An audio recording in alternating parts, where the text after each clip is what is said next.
আপনি honours masters শেষ করে এখনো মাত্র 20,000 টাকার চাকরির পেছনে ছুটে চলেছেন।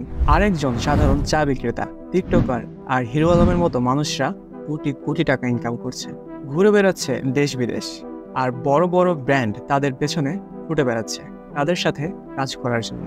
যে ব্র্যান্ডগুলোতে আপনি ছোটখাটো একটি চাকরি করার স্বপ্ন দেখেন, তাহলে সমস্যা কোথায়? সে কেন পারছে আর আপনি কেন পারছেন না? পড়াশোনা না করেই যদি কোটি কোটি টাকা ইনকাম করা যায়, তাহলে আমরা কেন এত টাকা, শ্রম আর সময় ব্যয় করে অনার্স আর মাস্টার্স কমপ্লিট করছি? তাহলে কি আমরা ভুল দিকে দৌড়াচ্ছি?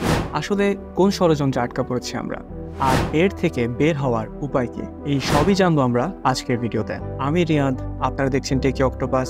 চলুন তাহলে শুরু করা যাক।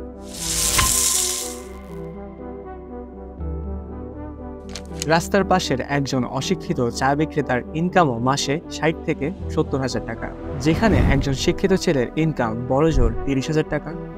সোশ্যাল মিডিয়ার এই যুগে কেউ টিকটকে শুধুমাত্র রং তামাশা করে আয় করছে কোটি কোটি টাকা, আর সেখানে একজন শিক্ষিত ছেলে দিনে দৈনিক 12 ঘন্টা কাজ করেও তার ঘরের চাহিদা মেটাতে পারছে না। তাহলে সমস্যা কোথায়? শিক্ষিত মানুষরা কোথায় ভুল করছে?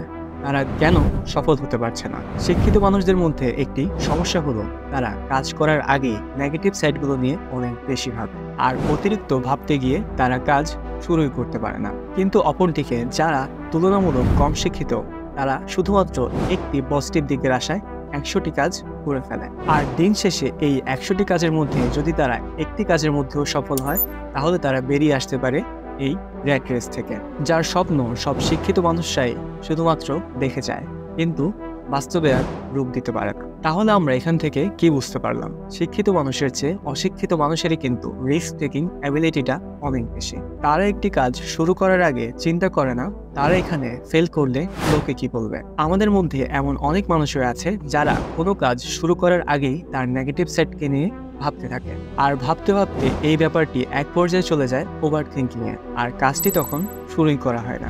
এর একটি উদাহরণ দিতে গিয়ে আপনাকে যদি বলি, রাস্তার পাশে একটি সাধারণ পাথর বিক্রি করে কোটি কোটি টাকা ইনকাম করা সম্ভব, তাহলে আপনার কি মনে হয়? বিশ্বাস করবেন?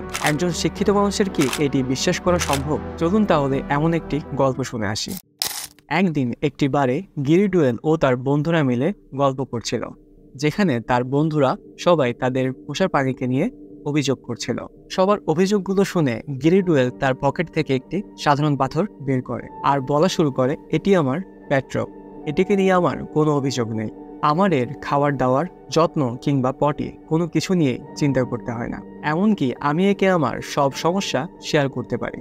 গিরি যদিও তার এই গল্পটি তার বন্ধুদেরকে মজার ছলে বলেছিল, কিন্তু তার বন্ধুরা এই ব্যাপারটি অনেক সিরিয়াসলি নিয়েছিল। তাই সেটিকে পরীক্ষা করার জন্য মেক্সিকোর সমুদ্র সৈকত থেকে কিছু পাথর সংগ্রহ করা শুরু করে, আর গবেষণা শুরু করে কিভাবে সেগুলোর যত্ন নেওয়া যায়, কিভাবে এগুলোকে আরো জীবন্ত দেখা যাবে এবং মার্কেটিং করে বাজারে ছাড়া যাবে। এভাবে গিরি ও তার বন্ধুরা এক পর্যায়ে পাথরগুলোকে মার্কেটিং করা শুরু করে প্যাট্রক এই নামে।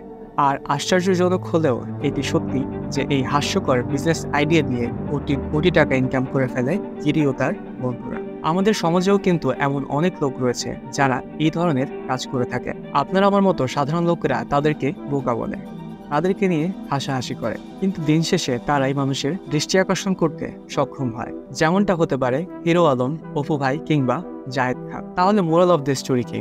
আমরা আজকের এই ভিডিও থেকে কি শিখলাম? শুধুমাত্র শিক্ষিত হলেই হবে না, আর কোনো কিছু নিয়ে বেশি ভাবলেও হবে না। আপনার যা প্যাশন তা খুঁজে বের করুন, আর কে কি বলবে তা না ভেবে আপনার কাজটি শুরু করে দিন।